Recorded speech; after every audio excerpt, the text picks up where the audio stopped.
Donc, je vais reprendre un peu l'introduction. Bon, j'avais mis un certain nombre d'exemples. On va les passer en revue très vite.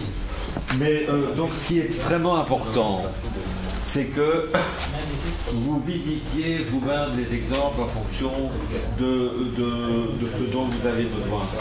Parce que bon, les 2-3 exemples que je vais encore montrer, ou les 4-5 exemples que je vais encore montrer, c'est où est la relation structure-architecture. L'objectif n'est pas de les examiner en détail, c'est vraiment toujours dans la phase d'introduction d'aller un peu vite. Alors ça c'est l'aéroport de Jeddah. Lorsque j'attirais l'attention tout à l'heure de mes collègues, vous imaginez. Alors ce qui est très, très important, on sort du domaine de la structure. Vous devez, et nos étudiants trouvent que c'est souvent un petit peu un point faible, avoir une idée en permanence de la dimension de nos bâtiments. Quand je vois des étudiants qui viennent me présenter la structure de leur bâtiment et que je leur dis mais ça mesure combien, la majorité, je dirais, allez, 2 fois sur 3 ils savent. Alors je ne dis pas ça mesure 50 ou 55, mais même, est-ce que c'est 20 mètres ou 40 mètres? Ou c'est une portée de 6 mètres ou de 12 mètres? Donc c'est des trucs qui doivent être absolument... c'est fondamental pour appréhender le bâtiment et sa structure. Donc ici c'est un petit détail, c'est pas l'objet, mais quand on voit la couverture de l'aéroport, qui est une couverture en architecture textile, fait 425 000 mètres carrés. 425 000 mètres carrés, on discute avec Denis, c'est 80 terrains de foot. 80, d'accord? Et ce sont des modules, donc ce sont des modules, la distance ici, elle est de 45 mètres. D'accord? Mais ce qui est intéressant, quand vous regardez les choses, quand vous regardez ceci, qu'est-ce que vous pouvez... Bon, c'est des toiles qui sont suspendues à des mâts. Okay? Alors, qu'est-ce que vous pouvez me dire par rapport aux mâts? Est-ce que tous les mâts sont les mêmes? Les mâts, les éléments verticaux. En fait, au point où il y a 4 mâts. Oui, c'est ça, on a déjà vu ça au cours. Voilà, donc on a ça. Non, mais c'est un... Regardez, ici. Et donc ça c'est vachement intelligent parce que les mâts centraux, où tous les efforts s'équilibrent, puisque les charges variables sont très faibles. Les charges fixes sont la tension. Donc quand tous les efforts s'équilibrent, un mât vertical suffit puisque toutes les forces horizontales s'équilibrent. Quand je suis au bord ici, les efforts, je ne dois reprendre un effort que dans ce sens-là ou dans ce sens-là. Et quand je suis au coin, je vais reprendre un effort en diagonale. Donc, un mât de coin, il en a 4, un mât intermédiaire, il en a 2, et un mât central, il en a 1. Donc, rien que le type de mât est lié à l'effort. Okay. On ne va pas aller plus loin. Alors, ça, c'est aussi un petit exemple. Il y en a plein. Moi, c'est au hasard de visites, de bouquins, de discussions avec les étudiants. Ça, c'est un bâtiment assez ancien d'Herzog et de Beuron, qui, à mon avis, a au moins 20 ans, qui est un hangar à locomotive à Bâle. Alors, habituellement, la toiture d'un hall est au-dessus des poutres. Habituellement, vous avez les poutres et puis vous avez la toiture. Alors, on va revoir ça quand on parle des poutres. La membrure supérieure des poutres est en compression. D'accord? Et qu'est-ce qui se passe quand un élément est en compression? On va faire des petits exercices de groupe comme ça. Il risque de ramper. Et donc, il faut, pour la membrure inférieure de la poutre, elle va être en traction, elle ne va jamais déverser. La membrure supérieure, je pousse dessus, elle va avoir tendance à partir comme ça. Mais généralement, on s'en fout. Parce que, comme la membrure supérieure de la poutre est dans le plan de la toiture, c'est la toiture qui maintient les membrures supérieures. Alors, ici, il faut quelque chose d'intelligent. Mais quand on fait quelque chose d'intelligent, on doit être très prudent. Parce que, non, il faut se dire qu'il y a des éléments, les éléments qu'on déplace ont peut-être plusieurs fonctions auxquelles on ne pense pas tout de suite. Et donc, ce qu'ils ont fait d'intelligence, c'est de se dire, pour que notre hall semble moins massif, plutôt que de faire une grande façade et une toiture là, on va arrêter la façade là, on va mettre des poutres au-dessus, on va suspendre, on va s'appuyer de poutre à poutre, on va dédoubler les poutres. Et alors, le dédoubler les poutres, on commence à être dans la structure. On va dédoubler les poutres et on va faire des lanterneaux pour avoir de la lumière à l'intérieur du bâtiment. Alors, si j'ai une poutre seule, je vais prendre peut-être la maquette que j'avais, mais c'est pas pour ça que je l'ai prise.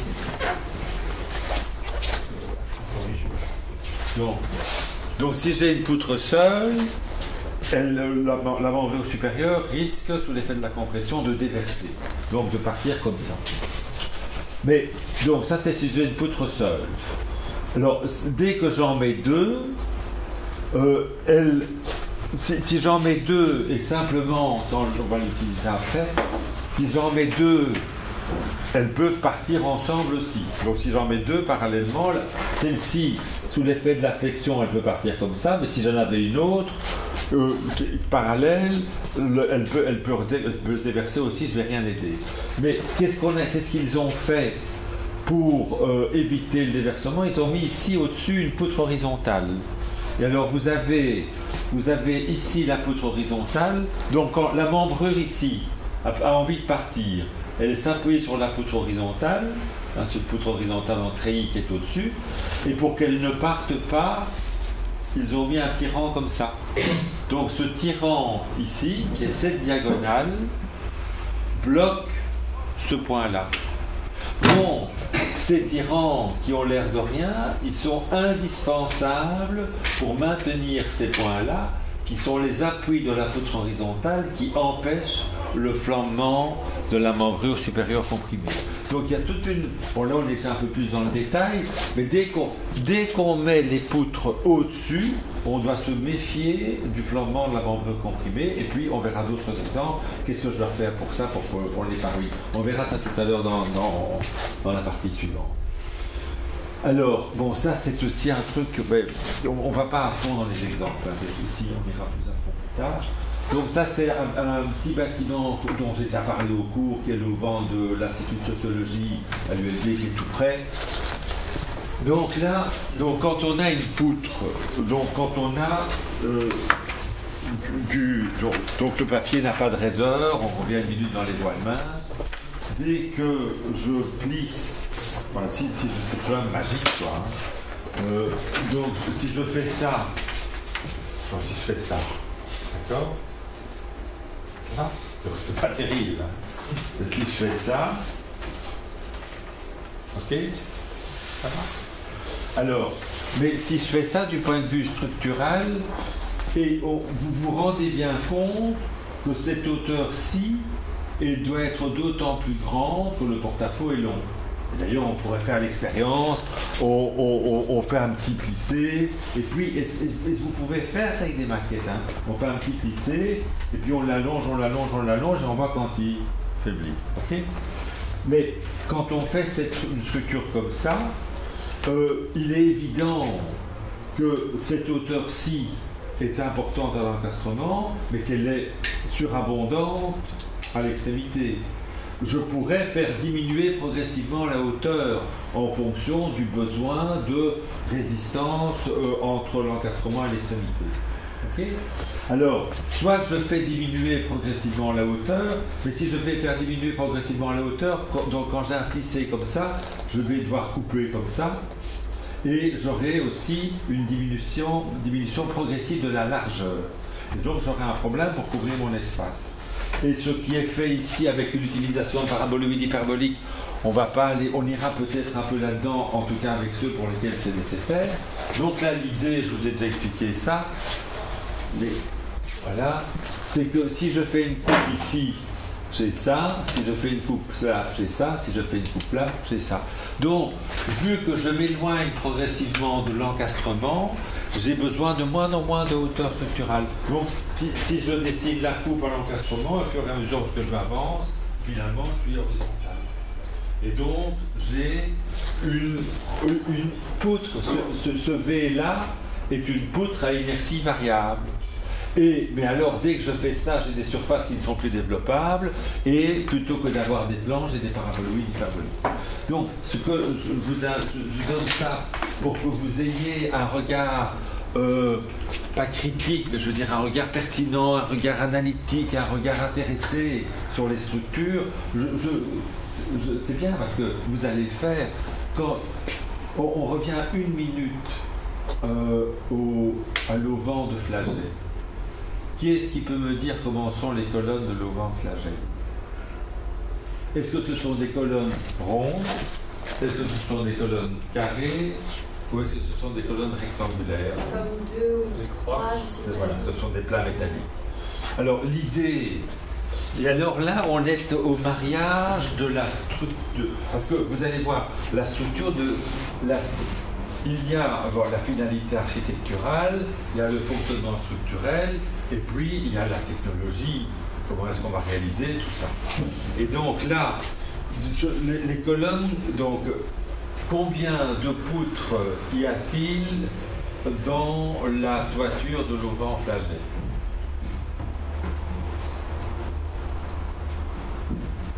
Il n'y en a pas. Il n'y en a pas. Il y en a anecdotiquement, et si on regarde un peu plus près, on peut considérer qu'il y en a une ou deux à l'extrémité, parce que c'est un peu biais, mais on peut dire qu'il n'y en a pas. Pourquoi? Parce que ce sont des colonnes en arbre qui, vous allez voir de plus près, vous avez 2 niveaux d'arbre. Vous avez d'abord la colonne qui s'évase, et puis sur chacun des évasements, vous avez des petites pyramides. Et donc on n'a pas de poutre, puisqu'on va chercher la charge. On peut dire que les plaques de verre sont des poutres, mais on va chercher la charge à chaque point de plaques de verre. Donc, ce sont des poutres, ce sont des colonnes en arbre. Et une raison technologique, la manière dont ils ont fait les arbres, c'est avec des plats métalliques qu'ils ont assemblés les uns aux autres. Il y a d'autres cas, je vous ai montré ça pour l'aéroport de Stuttgart, où c'est plutôt des trucs roulés, ça coûte beaucoup plus cher. Je ne sais plus pourquoi je voulais dire ça. Mais non, oui, vous ayez un regard, dès que vous voyez un objet structural comme ça, regardez-le et vous pouvez les amener, quoi, mais pas physiquement, mais amener la réflexion de manière à ce qu'on en parle, que ça illustre ou non votre projet. On peut, soit on en parle rien qu'avec une personne, un petit groupe ou tout le monde, en fonction de la nécessité. Alors, ça c'est une... Et alors aussi, on peut utiliser les exemples, on peut les utiliser de 36 manières différentes. Je vous ai parlé de ce cours aussi. Donc, ça c'est le bureau Grège à Liège, qui est un des bons bureaux de structure en Belgique, voire en Europe. Et donc, ça c'était leur ancien bâtiment. Ils ont ajouté une aile et puis ils ont mis des passerelles entre les deux. Alors, quand vous voyez ceci, cette passerelle est étonnamment fine. Il y a des ordres de grandeur très basiques. Une dalle, c'est le 30e de la portée. Une dalle, c'est entre le 20e et le 30e de la portée. Vous pouvez tourner ça comme vous voulez. Un plancher de 6 mètres, ça va faire une... Alors, on n'est pas au centimètre près, mais un plancher, même en bois, de 6 mètres de portée, il va faire une vingtaine de centimètres d'épaisseur. Une dalle de 6 mètres de portée, elle va aussi faire une vingtaine de centimètres d'épaisseur. Donc, on est du côté du 30e. Une poutre, c'est entre le 8e et le 12e de la portée. Si vous retenez, c'est le 10e de la portée, ça vous donne déjà un ordre. Mais quand on voit cette dalle-ci, elle est étonnamment fine. Alors, bien entendu, on peut, en dopant, en ajoutant de la matière, réduire la hauteur de la dalle. Mais on peut faire aussi des choses plus intelligentes. Quand on dit qu'une dalle fait le 10e fait le 30e de la portée, et comme quand c'est pour tenir compte tant des critères de résistance que des critères de raideur. Et comme je vous avais dit, est à limite de ruine, est à limite de service. Et donc, dans un cas comme ceci, le verre joue un rôle. Et comment est-ce que vous vous en rendez compte? Par ce petit détail-là. Et comment est-ce que le verre pourrait jouer? Comment est-ce que le verre pourrait jouer un rôle là-dedans? Il rigidifie? Qu'en dis-tu? Il rigidifie juste un peu. Oui, mais ça c'est un truc de journaliste. Quoi. Tu vois, il y a des bielles. Tu vois, non, ce que je veux dire, il faut se méfier des évidences. C'est plus solide parce que c'est plus résistant. Je veux bien. Ça rigidifie. Effectivement, si on diminue la raideur, c'est que ça rigidifie. Mais la vraie question, c'est comment. Il augmente la hauteur du tout. Donc oui, oui, mais il y a tout de même un problème, puisque j'ai un joint là au milieu. Donc tu vois, si c'était une grande plaque de verre, ce serait OK. Mais si j'ai un joint ici, comment est-ce que je vais gérer? Bon, comme disait Eline, on a des bielles qui peuvent se développer, et vous avez ici un genre d'arc qui se développe dans le verre, et c'est pour ça qu'il faut cette petite crosse là au-dessus, pour que cette petite crosse soit suspendue au sommet de l'arc, et le tablier est suspendu à cet arc. Et c'est intéressant parce que le tablier, il est seul, il est suffisamment résistant, mais beaucoup trop souple, et le verre ajoute de la raideur. C'est important parce que ce qui est très possible, c'est que ce verre soit cassé pour une raison ou pour une autre. Il ne faut pas que la passerelle s'effondre. Et donc, le verre casse, la passerelle va faire peut-être ou si c'est les deux côtés, mais elle ne va pas se casser la figure. Ok. Je voulais. Oui. Alors aussi des choses très simples. Pour que quelque chose s'effondre, il faut qu'il y ait mouvement possible. C'est-à-dire, vous pouvez très bien faire un linteau avec deux pierres, vous pouvez très bien... Donc, et ça se voit dans des anciennes constructions. Si vous avez un linteau avec deux pierres qui ne savent pas tourner, il va, même si elles sont coupées au milieu de la baie, pour que mes deux pierres... Si j'ai un linteau comme ceci, qui est fait de deux blocs de pierre comme ça, on va dire oui, mais ces pierres ne sont pas en continuité, donc il va s'écrouler comme ça. C'est pas faux, mais si je bloque ces deux points-là, il ne sait pas tourner. Donc aussi, ne sait s'écrouler qu'un objet. Quand ça s'écroule, c'est parce que c'est un ensemble d'objets, et cet ensemble d'objets ne peut s'écrouler que si physiquement chacun des objets peut bouger. Ok? C'est tous des trucs qu'on va forcément revoir, et c'est pour ça que le travail sur maquette est intéressant. Alors ça, c'est un exemple sur lequel on avait travaillé en Bac 3, et je le redis rapidement. J'aimais bien l'expression, c'est quand la matière grise permet de réduire la matière. Et on est dans toute la problématique des pré-sollicitations.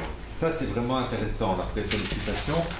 Un ouvrage, à un moment de sa vie, un ouvrage est conçu pour être sollicité par des actions. Mais si je sais le pré-solliciter par des actions inverses, ce sera un assez bon plan. Donc, par exemple, je dis, ceci est une poutre. Elle va être sollicitée par une force qui va de haut en bas. Mais si je la pré-sollicite déjà par une force de bas en haut, un petit peu, je lui donnerai de la réserve. Et donc, si je peux pré-solliciter ma poutre à l'envers, pas trop, parce que si je la pré-sollicite 100% à l'envers, j'ai rien gagné, j'ai inversé le problème. Mais si je la pré-sollicite 50% à l'envers, je vais pouvoir lui donner plus de résistance, parce que je pars pas à zéro, quoi. Je dis, tu vas pouvoir porter 100, je te mets déjà moins 50, quand tu vas porter 100, tu seras plus 50. Donc je peux porter 50 je porte 50 vers le haut avant, et puis je porte 50 vers le bas après. C'est mieux que porter maintenant 100 vers le bas. Donc ça, c'est tout le domaine de la pré-sollicitation, de la pré-contrainte. Il y a énormément de structures pré-sollicitées. Parce que je vous ai dit tout à l'heure que le problème de la compression, c'est le risque de flambement. L'antidote, on va dire, c'est tout ce qui est en traction. Et tout ce qui est en traction est beaucoup plus léger. Et donc, le problème de la traction, c'est la légèreté. c'est la légèreté, et la légèreté, c'est pas le problème, la légèreté, mais c'est la légèreté qui induit la souplesse. Et donc, qu'est-ce qu'on pourra faire quand les structures sont trop souples? On peut les rendre plus raides, mais comme je suis tellement content qu'elles soient légères, je ne vais pas la rendre plus raide, je vais la pré-solliciter. Par exemple, si vous avez un câble qui est... si je prétends un câble, ça va surtout pour les sollicitations transversales, on y reviendra, dès qu'il est pré-sollicité, la sollicitation que j'ajoute est faible par rapport à sa pré-sollicitation, donc je le tends très très fort. Si je le retends un tout petit peu, la variation de longueur va être très faible et son élasticité apparente sera faible. Je vous dis ça, on va regarder ici cet exemple-là. Donc ça c'est de nouveau le même tandem Laurent Ney et Pierre Blondel qui ont fait une salle de sport dans le centre de Bruxelles. Donc vous avez c'est une petite salle de sport de quartier. On a déjà vu ça, mais je le répète parce que je tape sur le clou. Donc vous avez la zone des terrains de sport, vous avez qui est légèrement, et puis vous avez ici deux petites zones de public. C'est pas une salle de sport où vous avez des compétitions. Enfin, c'est une salle de sport de quartier où les copains viennent voir les copains jouer au basket. Alors, vous avez une première, j'ai même pas mis, mais quand l'architecte il réfléchit pas du tout. Il dit, je vais faire ma salle de sport, je vais mettre mes colonnes là, et j'aurai une portée de 24 mètres. L'architecte qui réfléchit un petit peu, sans à réfléchir ingénieur, il va déjà mettre ces colonnes là, puisqu'on n'a pas vraiment des tribunes. Là, si je passe de 24 mètres à 19 mètres, n'oubliez pas que la résistance, le moment fléchissant qui va nous conditionner la résistance est au carré de la longueur. Si je passe de 24 à 19, entre 24 et 19, j'ai un rapport de 1,2 pour faire quelque chose. 1,2 au carré, ça fait 1,44. Donc j'ai, entre cette poutre de 24 mètres et cette poutre de 19 mètres, j'ai 50% de différence dans la résistance nécessaire. C'est vachement intéressant. Mais ce n'est pas notre domaine. Ce que l'ingénieur a fait dans ce cas-ci, il a prolongé les poutres. Donc là, c'est la zone, on va dire, publique. Et donc, si on prolonge la poutre, le porte-à-faux a tendance à monter. Et puis, je mets des tirants en façade et je pré-sollicite la poutre à l'envers. Donc, ça, c'est la charge sur la toiture. Sous l'effet de la charge sur la toiture, la poutre fait comme ça. Sous l'effet de l'action sur le porte-à-faux, la poutre fait comme ça. Et donc, on voit directement dans le diagramme des moments, le calcul n'est pas très important, mais qu'on peut mettre l'effort qu'on veut pour que je peux diviser mon diagramme des moments par deux. Tout simplement en tirant sur les porte-à-faux, je vais comprimer la fibre inférieure et mettre en traction la fibre supérieure, et donc en pré-sollicitant mon ouvrage, je vais faire des grosses économies structurales et architecturales. Parce que quand on a ici, on avait fait le calcul, on peut, si certains sont dans cette voie-là, on les reviendra. Je crois que les poutres ont diminué de 2 ou de 3 en hauteur. Donc la perception architecturale est tout à fait différente. Alors ici, ça c'est un petit exemple que j'aime bien, mais on en a parlé déjà aussi, qui est le treifing. Là aussi, vous avez, dites-vous, et je crois, c'est ce qu'on dit avec les étudiants de bac aussi, un des gros problèmes de la compréhension ou de l'enseignement de la stabilité, c'est que c'est vaincre la peur. Beaucoup d'étudiants se disent la stabilité c'est pas pour moi, c'est beaucoup trop compliqué, etc. Donc, mais laissez parler votre intuition et faites les choses simplement. Et c'est pour ça que le domaine des maquettes est si intéressant. D'ailleurs, hein, pour les ingénieurs. Quand vous montrez ça à un ingénieur comme ça à chaud et que vous lui dites explique-moi comment ça marche, lui, ça a l'air un petit peu compliqué.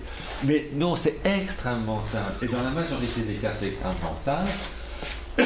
Pour ce pont-là, ce qu'il suffit de faire, c'est de se dire, voilà, je pars de cette idée-là, je vais mon pont et je vais mettre toutes des colonnes comme ceci. Alors, toutes ces colonnes-là, quels sont les deux inconvénients de cette multiplicité de colonnes? Des choses très simples. Hein. Oui, d'abord, c'est vachement emmerdant d'avoir beaucoup de colonnes. D'accord? Ça gêne le trafic sur le canal. Et deuxième inconvénient, c'est quoi? Le risque de ferment. Hein? Donc, oui, c'est toujours la même chose. Donc, ces colonnes, elles vont pas être très sollicitées, mais elles sont très élancées, donc elles vont être méchamment surdimensionnées. Donc, alors, comment est-ce que je peux supprimer ces colonnes? Voilà, c'est se dire, mais je prends cette colonne-là, que j'ai appelée C, eh bien, je la coupe, et je viens les suspendre aux deux colonnes voisines. Puis je me dis, tiens, ces colonnes-là, je n'ai pas envie non plus, je la coupe, et je mets une suspente aux deux colonnes voisines. Et puis cette colonne-là, je dis, j'en ai pas envie non plus, et je remets ici un câble pour suspendre, donc faire simplement chaque fois comme ça, quoi. Et hop, j'ai ça. Et donc, je veux dire, ce que je veux dire par là, ça, c'est à la portée de tout le monde, quoi. Donc, il faut... Et dans la majorité des cas, c'est comme ça. Vous allez avoir un petit nombre de concepts, et puis le tout, c'est de pouvoir manipuler ces concepts, et de manière à pouvoir comprendre le fonctionnement des différentes structures. Voilà. Donc, on ne va pas refaire une interruption, sinon on va faire que des interruptions. Et on va attaquer, voilà. Donc j'ai préparé pour les deux cours de typologie que je vais vous donner quelques éléments.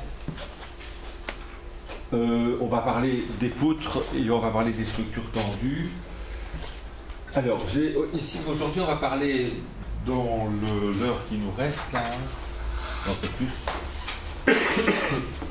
La poutre comme élément structurant ou comme élément architecturant. J'ai mis architecturant entre guillemets. Donc la poutre, il y a poutre et poutre. Bon, il y a la petite poutre basique qu'on a ici, mais on peut avoir de grandes poutres qui peuvent devenir l'élément structurant du projet. Donc on a vu un exemple que je vais vous remontrer, mais qui n'est pas très important, qui est la piscine d'évoluer. Donc, mais si on veut travailler sur la poutre comme élément macro, on va devoir rentrer dans la poutre. Donc ce que je peux faire, c'est ces histoires, c'est pour ça que j'ai mis quelques mots, parce que je l'ai mis ici. C'est un peu comme des poupées russes. Je peux très bien dire, ceci est une poutre, et je m'en fous de ce qui se passe dedans. Mais donc je ne sais pas aller très loin. Un tronc d'arbre est une poutre. Mais je m'en fous comment ça fonctionne. Ou je peux aller plus loin et je me dis, mais je vais faire une poutre en treillis et je comprendrai comment elle fonctionne. Et si je comprends comment elle fonctionne, je verrai quelles sont les barres importantes, pas importantes, quelles celles qui sont en traction ou en compression. Et donc je peux voir la poutre comme un élément unique qui fonctionne ou comme un ensemble d'éléments linéaires qui reprennent des forces axiales. Donc ça c'est par exemple ici, c'est un truc que je ne sais pas fait pour vous, je ne sais pas fait ça pour vous, c'est un vieux truc que j'ai qui est magique, hein, tu vois, c'est comme ça, et puis on la prend à l'envers. Tu vois, c'est amusant, quoi. Et on met ça, on a l'occasion de jouer. Et donc ça c'était simplement pour montrer l'orientation des diagonales, quoi. Donc si les diagonales sont descendantes à partir, donc les appuis sont aux extrémités, je pousse là. Et donc pour faire les diagonales, c'est comme ça. Donc il y a trois manières, il y a finalement que deux manières de ponter. Je peux ponter avec un arc. Un arc c'est comme ça, et c'est comprimé. Une chaînette c'est comme ça, et c'est tiré. Donc, dans ma poutre, et d'ailleurs on peut analyser les poutres comme des arcs dans des arcs, dans des arcs, dans des arcs. Et donc dès qu'on a dans les poutres à partir des appuis des diagonales qui montent, c'est qu'elles sont comprimées. Elles font ces arcs, arcs, arcs. Dès qu'elles descendent, c'est qu'elles sont, c'est chaînette, chaînette, chaînette, chaînette, c'est qu'elles sont tirées. Et d'ailleurs, on le voit tout de suite, comme mes petits fils fonctionnent en traction. Donc elles descendent à partir des appuis, c'est des chaînettes et ça résiste vachement bien, si je ne veux pas me faire mal.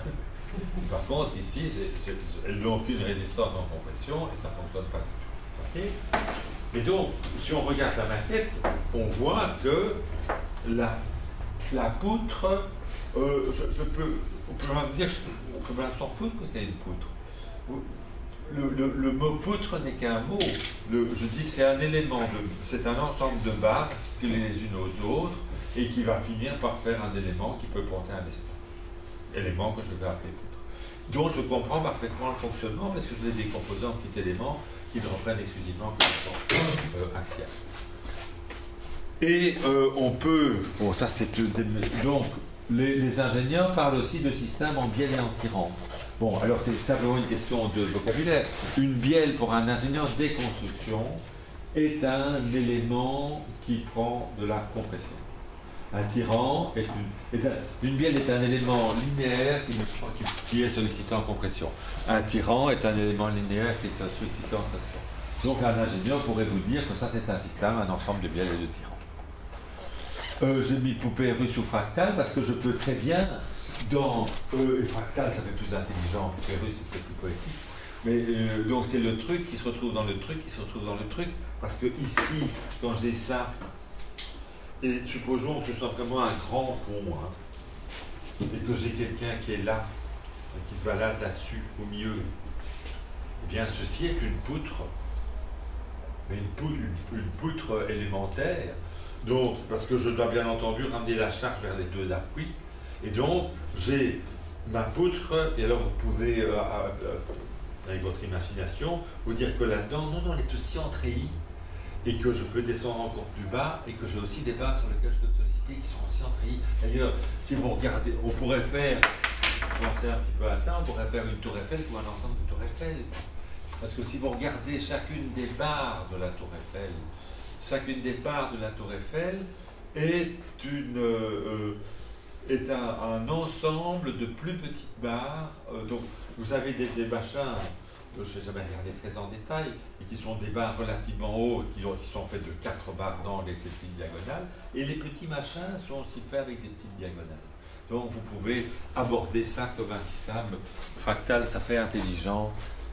Mais si simplement la répétition à petite échelle de la même chose. Donc, le raisonnement en poutre ici, on va le revoir aussi, c'est comment faire du grand avec du petit. C'est ça le challenge, quoi, quand on va y revenir. Mais si on veut ponter un espace, on n'a que du petit. Et donc, je veux ponter un espace plus grand, comment je vais faire du grand pontage avec du petit élément. Alors, pour comprendre comment ça fonctionne, on peut avoir une approche intuitive, on peut essayer. Voilà, ça, je peux très bien, alors l'exemple est élémentaire, je peux très bien essayer, je dis des barres, je mets dans un sens, dans l'autre, et alors c'est très amusant parce que vous pourriez très bien, donc, est-ce que faire bouger la force? Ici au milieu, j'ai mis double diagonale parce qu'il fallait bien, mais si j'ai un nombre impair. Mais on peut très bien faire avec une simple diagonale et on va voir qu'en fonction de l'endroit, et aussi si on est attentif, en fonction de l'endroit où on pousse, on voit qu'il y en a une des deux qui est tendue et l'autre qui ne l'est pas. Donc on peut faire ce genre de choses de manière tout à fait expérimentale, intuitive expérimentale, ou une approche plus théorique. C'est ce que vous avez fait en bac 1, avec la notion de mouvement fléchissant, d'équilibre interne, et de variations dans lesquelles on peut dire que ces barres inclinées, quand on a une poutre, la traction est la plus forte, la traction est maximale à la fibre inférieure au milieu. La compression est maximale à la fibre supérieure au milieu. Mais la traction est nulle et la compression est nulle sur appui. Donc qu'est-ce qui fait? Pourquoi la compression augmente en dessous, ou la compression augmente au-dessus de l'appui au milieu, et la traction augmente, la compression augmente au-dessus de l'appui vers le milieu. La traction augmente en dessous de l'appui vers le milieu. Eh bien, si l'un augmente, c'est parce que l'autre augmente. Et pour que l'un augmente en même temps que l'autre, il faut qu'il y ait des échanges d'efforts. Et c'est pour ça qu'il y a des barres inclinées pour transférer les efforts horizontaux de bas en haut et inversé. Donc on peut avoir, il y a différents niveaux logiques, et chacun a ses niveaux logiques. On ne fonctionne pas tous de la même manière. Il y en a qui vont, mais bon, on est tout de même des grands comportements macro. Si je prends le groupe des ingénieurs ou le groupe des architectes, il y a un comportement macro. Le groupe des ingénieurs, il ira plutôt par la partie théorique. Le groupe des architectes, il ira plutôt par la partie intuitive. Mais l'un n'empêche pas l'autre et c'est l'autre qui compose. Alors donc ça, c'est des petits exercices qu'on peut faire. Donc comment passer du petit, donc j'ai un élément, à du grand. Donc, et alors là, le schéma que je propose, mais on peut voir qu'il y a d'autres méthodes. Donc le type, il a son petit élément, ça va tant que c'est plus petit. Si ça devient trop grand, on peut éventuellement les liaisonner. Disons ce que je raconte toujours dans l'histoire imaginaire du pontage. Le premier, c'est un truc assez amusant parce que le premier truc qu'on peut supposer que, on va dire, l'homme des cavernes, entre guillemets, a utilisé comme pont, c'est probablement le tronc d'arbre. Mais c'est ce qu'on peut appeler la poutre non conceptualisée. Il ne sait pas et il s'en fout complètement de comment ça fonctionne. Ce qu'il sait, c'est que ça fonctionne. Je prends le tronc d'arbre, je le mets sur la rivière et je peux passer sur. Mais, et c'est ça qui est amusant, c'est que si la rivière est plus longue que le tronc d'arbre, il a un problème. Comme il ne sait pas comment ça fonctionne, il ne sait pas aller plus loin. Et il faut attendre, on va dire, la Renaissance pour pouvoir faire, pour passer de ceci à ça, pour pouvoir faire du grand avec du petit. Il faut qu'il y ait le développement de la compréhension du fonctionnement structural pour pouvoir créer une poutre. Avant, on utilise une poutre et on ne crée pas. Et donc j'ai ceci, je peux éventuellement, je suis très débrouillard, et je mets deux petits troncs d'arbres et je mets des lianes, mais j'ai un truc qui est beaucoup trop souple. Et puis, quand je commence à avoir compris un peu l'arc, je peux me dire, je peux faire ça, avec des blocages, avec des tirants, je peux déjà avoir quelque chose qui est racine de 2 fois plus grand, donc 1,4, c'est déjà pas mal. Je peux faire ça, je peux faire ça, et puis je suis de nouveau bloqué. Et puis là, une voie que je propose, c'est de dire, bon, j'ai ce nouvel élément pour lequel vous pouvez donner un nom, arc élémentaire, n'importe quoi, et je dis, ben, je vais en utiliser 2. Mais si je les utilise tous les 2 et je les mets comme ça, ben, ils vont basculer. Donc qu'est-ce que je dois faire? Simplement bloquer. Donc, et je peux continuer comme ça. Et donc là, on voit qu'on est dans une typologie arc. Donc les diagonales là montent.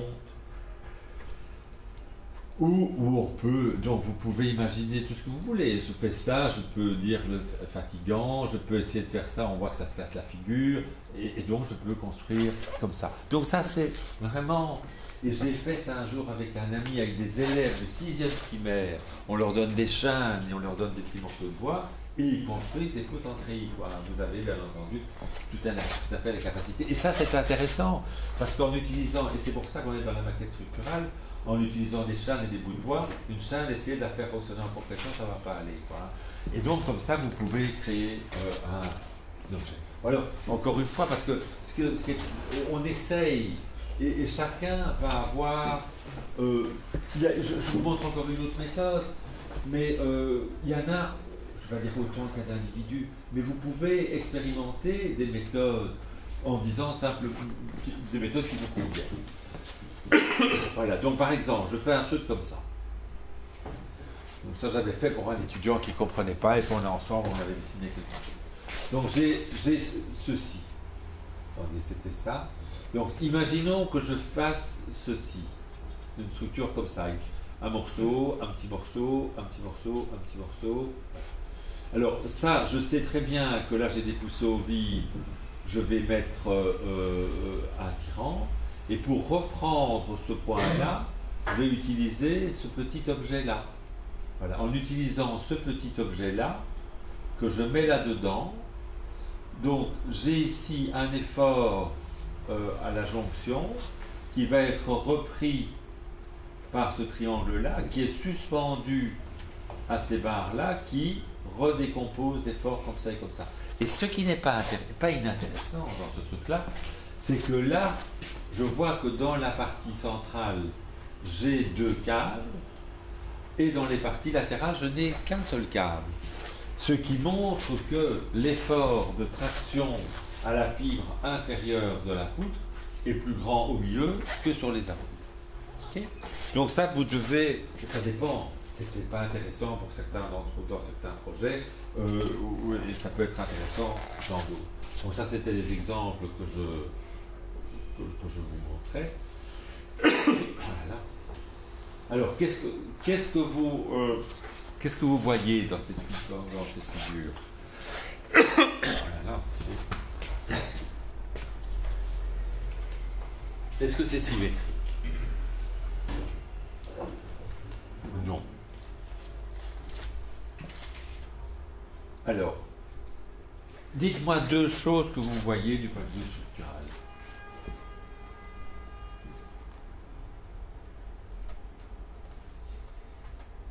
Vous voyez des choses.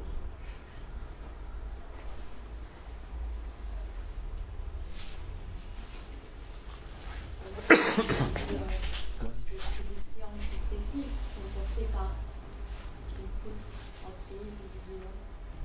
Oui, mais ceci est la poutre en treillis. Hein.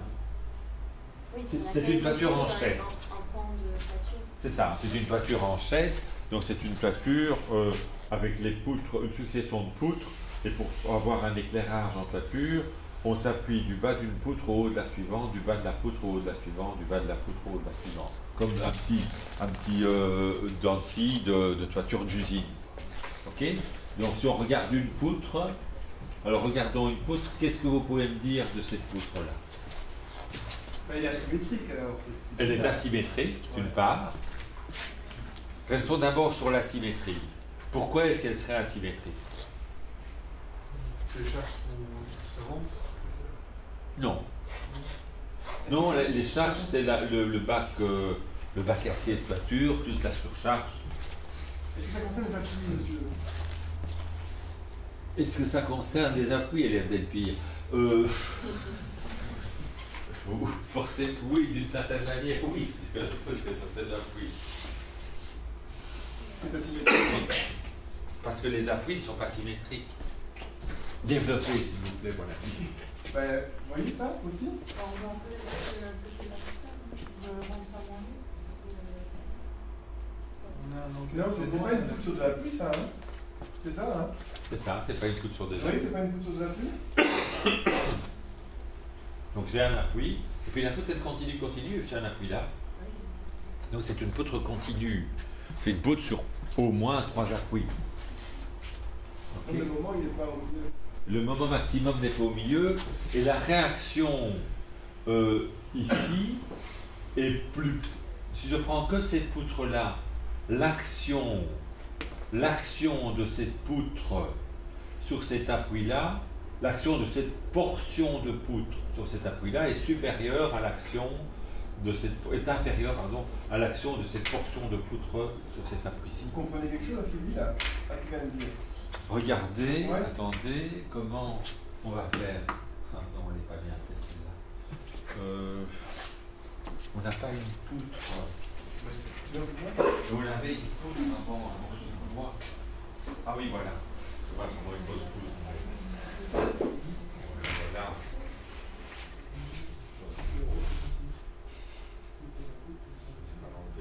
On voit que c'est sa dernière année, il se lâche. Hein. Dans les bros, s'il est plein. Voilà. Tu veux qu'on enlève? Mais, Allez, oui, par exemple, donc toi tu es. Moi je suis. Voilà. Je suis quoi? La pluie. On va d'abord faire isostatique. Donc c'est pas grave. Si, vas-y, tire. Je suis pas sûr qu'on saura le réparer. C'est pas grave, ça, c'est ta dernière année. Isostatique. Donc, voilà, on est isostatique. Vous vous rendez compte? Lequel des deux. Regardez, hein, parce qu'il est pervers. D'après vous, lequel des deux porte plus?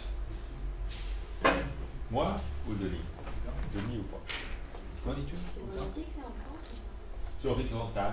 C'est parfaitement horizontal. Parfaitement horizontal. Comme ça, c'est mieux? Donc c'est pareil. Alors Denis va faire un petit truc léger, il va porter plus que moi. Tu veux pas? Tu veux que je le fasse? Ouais, Ouais, ça ça dépend. déplacer, il va se mettre un peu. Voilà, donc s'il fait simplement, si je fais simplement ça, Ah oui, ça c'est allégé là. ah, tu vois, je suis un Je peu peux là. même pas quasi faire ça. Donc si, Ça c'est vachement allégé là.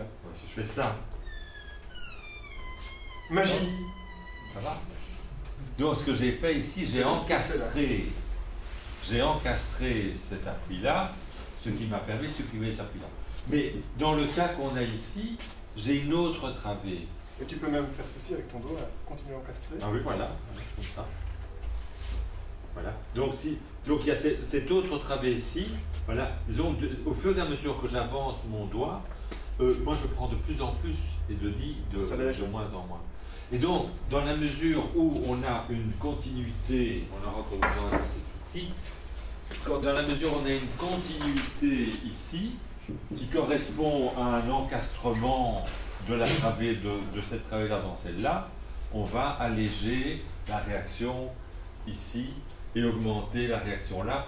Et alors, pour ceux qui sont un peu plus ingénieurs, le point de moment maximum ou d'effort tranchant nul va se déplacer du milieu vers là. Et alors, on va revenir là-dessus tout de suite. Comment sont les diagonales? Ouais, sans traction. Oui, elles sont descendantes et en traction. Et pourquoi je préfère des diagonales descendantes? Ils sont plus fines. Pourquoi? Parce que la traction, ça demande moins de matière, moins d'énergie. C'est ce que vous avez dit tout à l'heure, non? Oui, d'une certaine La manière. compression, ça demande la plus de traction, poids, plus d'énergie, donc ça va être plus lourd. oui, l'énergie, je n'étais pas jusque là, mais disons que c'est vrai qu'il faut de l'énergie pour faire la matière, quoi, mais disons que comme je suis en traction, j'ai pas de risque de flambement, donc les pourront, comme tu dis, être plus fines. Un petit truc pour le diagramme des moments en tant que.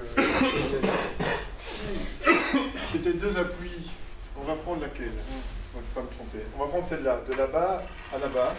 Si c'était sur deux appuis, le diagramme des moments de cette poutre-là, qui serait sur deux appuis, j'imagine que là-bas ça n'existe pas. Ce serait quoi? Ce serait quoi? Quelle forme? Parabole. Ok. Donc ce serait, nous on met le moment du côté des fibres tendues, donc ce serait comme ceci. Ok? Ça va? Tout le monde? Bon, maintenant, comme il y a un élément qui passe là-bas, à quoi va ressembler le moment? Donc on a un appui là-bas, un appui ici, et un appui ici. À quoi va ressembler le moment? Tu as fait quoi? Il va faire une vague, il va faire ceci. En fait, le moment maximum va se déplacer par ici. Il va faire, là il est maximum, et puis il va remonter là-bas. Et puis, il va redescendre là. Ça va? Vous avez déjà vu ça, ce genre de forme? Mais le moment, hein, comme le dit Denis, et c'est pour ça qu'on le dessine du côté des fibres tendues, on peut le refaire. Et c'est pour ça que le moment, c'est asymétrique, et que, parce que ceci correspond au moment maximum. Tu peux bien une seconde. Ouais. Attention, c'est l'appui central. Appui central, en position. L'appui central, positionnement, ok. Voilà. Donc c'est ça.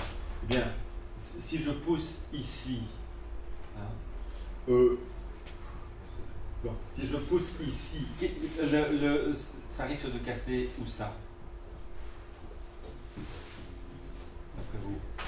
C'est pas de mauvaise. Bon, quand je pousse ici, la fibre inférieure est tendue là, ça va probablement péter là. Si maintenant, si Denis pousse là, et moi je pousse là, hein, eh bien ce qui va se passer, c'est qu'on aura la fibre tendue, elle était déjà tendue le cas précédent, mais elle va être beaucoup plus tendue là, et ça risque alors de péter au-dessus. Dans ce cas-là, le moment va faire un truc comme ça. Un truc comme ça, Et là, il va il va retomber. redescendre, et on aura la fibre tendue très fortement tendue au-dessus. D'ailleurs, si je le prends maintenant tout seul, comme ça, hein, et tu veux lui pousser à l'extrémité, aussi, donc tu pousses, attends, c'est encore plus simple. Où est la fibre tendue? Alors la question c'est la fibre Un peu tendue, à la c'est droite de au-dessus votre ou main. en dessous? Au-dessus et un peu à la droite de votre main, non? Oui, à la fond. Si on fait ça, la fibre tendue va être tout le long, la fibre tendue va être au-dessus. Et si on déformait vraiment, vous verriez que ça fait ça, comme ça. Comme une banane, mais dans ce sens-là. Une courbe, une seule courbe, pas deux courbes. Et donc la fibre tendue est au-dessus, avec le moment maximum qui est ici. avec la fibre la plus tendue là aussi.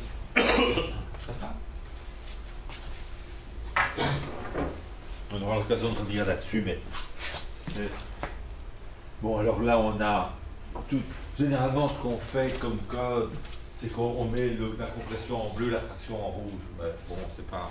On peut vivre autrement aussi. Donc, on a ça.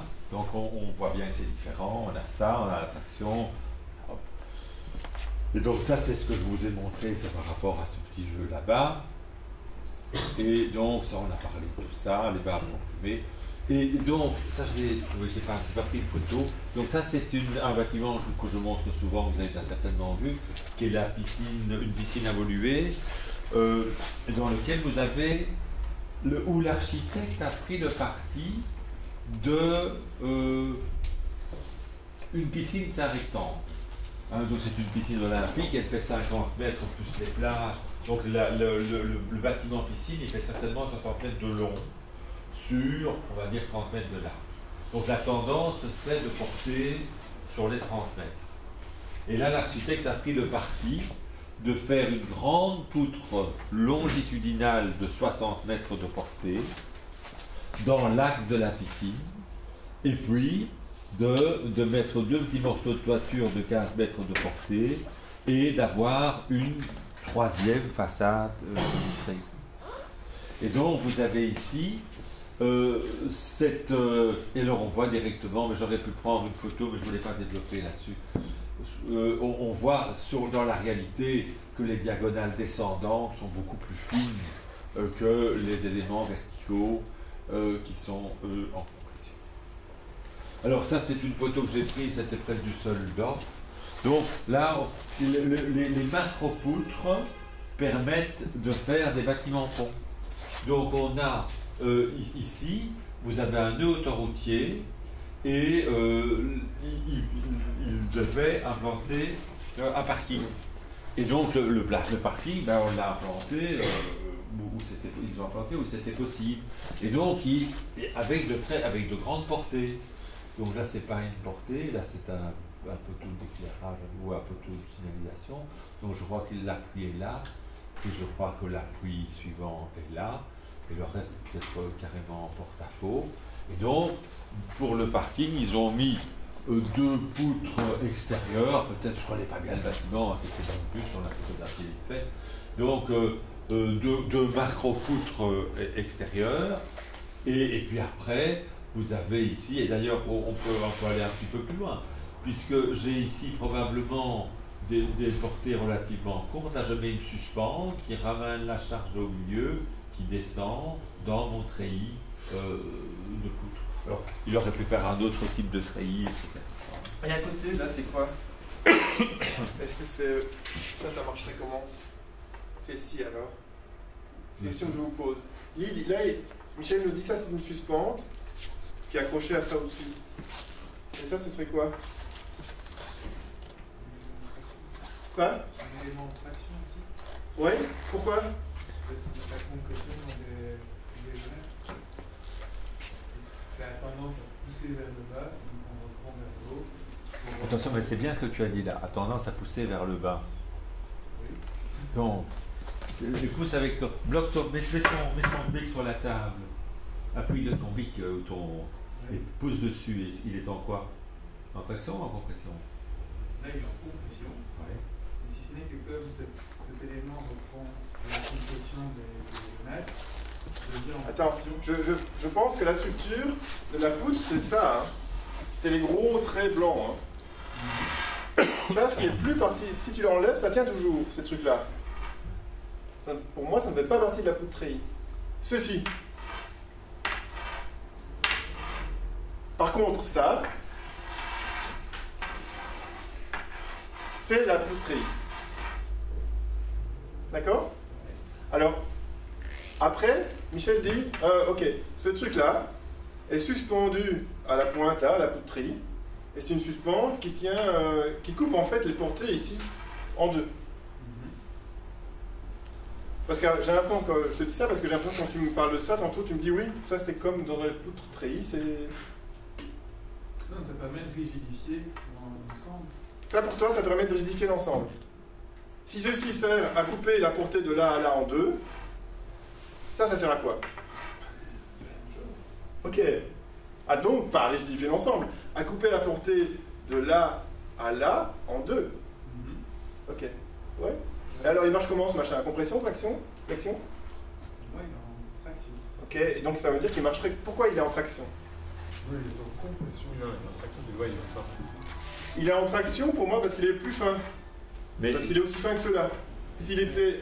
il est en compression, malheureusement, je crois. Sauf s'il est suspendu par ça.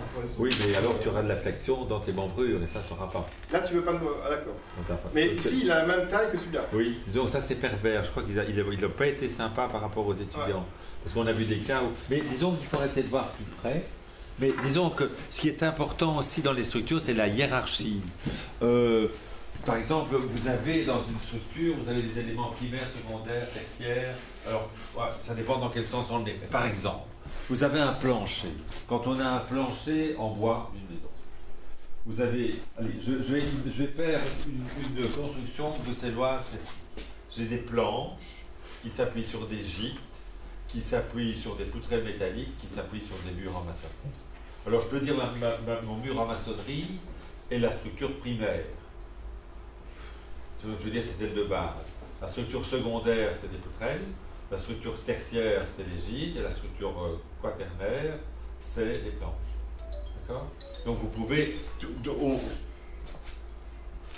Donc c'est toujours hiérarchisé. Vous avez ici la structure primaire, c'est la poutre. La structure secondaire, parce qu'il est très possible que vous ayez, je sais pas, il est possible que vous ayez une poutre comme ça à l'intérieur aussi, si la largeur du parking est trop grande, peut-être, je ne crois pas, mais bon, c'est possible. Donc vous avez structure primaire, la poutre. La structure secondaire, c'est la manière dont les planchers vont sur la poutre. La structure tertiaire, c'est comment les dalles de plancher s'appuient sur les suspens. Donc là, il y a des grandes poutres. Et puis, il y a donc ce que j'ai par exemple, ce que j'ai peut-être, c'est des grandes poutres comme ça en dessous. Ça semble pas être ça, mais c'est pas, je ne connais pas les plans. Et puis j'ai un plancher qui s'appuie de là à là. Donc je pourrais très bien avoir des poutres transversales là, là, là. Ces colonnes-ci, non.